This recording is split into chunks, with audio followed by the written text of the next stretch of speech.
The fourth problem in this budget that I found was the budgetary allocation to health, which is low and which certainly needs a relook. Sir, आज हमने अपने total government expenditure का 2% health को allocate किया है, लगभग 1 लाख करोड़ के आसपास। नेशनल हेल्थ पॉलिसी 2017 बताती है सर, और सरकार का ये अपना ऑब्जेक्टिव रहा है, गोल रहा है, that spending on public health should be 2.5% of GDP.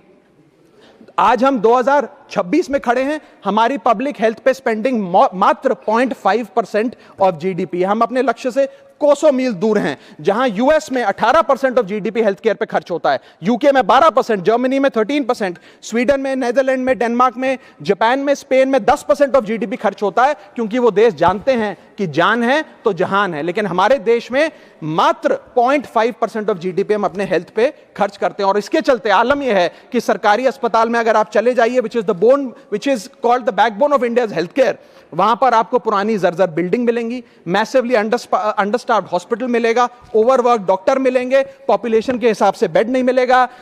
जांच के लिए मशीनें नहीं हैं, दवाइयों की कमी है, और अगर इलाज की, ऑपरेशन की डेट मिल भी जाए तो वो डेट इतनी दूर होती है, तब तक मरीज चल बसता है। Sir, the reality is that COVID made us realise, and it was a wake up call for India's public health infrastructure, and I want to ask the house today, are we prepared, God forbid, if there were to be another pandemic or another big sort of raging pandemic in this country, and the answer to that is no। और private अस्पतालों की sir हालात ये हैं कि अगर आज आपको प्राइवेट अस्पताल में इलाज करना पड़े तो आपको लोन लेना पड़ता है, अपने घर के गहने, अपना रियल एस्टेट एसेट बेचकर पता नहीं कितने हजारों लाखों लोग हर साल भारत में गरीबी रेखा के नीचे चले जाते हैं, क्योंकि उन्हें एक हेल्थ इमरजेंसी के चलते प्राइवेट अस्पताल में इलाज कराना पड़ता है। सर, जैसे वन नेशन वन इलेक्शन इस देश में लागू किया जा रहा है, वन नेशन वन टैक्स की ओर हम बढ़ रहे हैं, वैसे ही one nation one medical treatment की ओर बढ़ना चाहिए। सबको नंबर 1 मेडिकल ट्रीटमेंट देश में मिले, ऐसी व्यवस्था बननी चाहिए।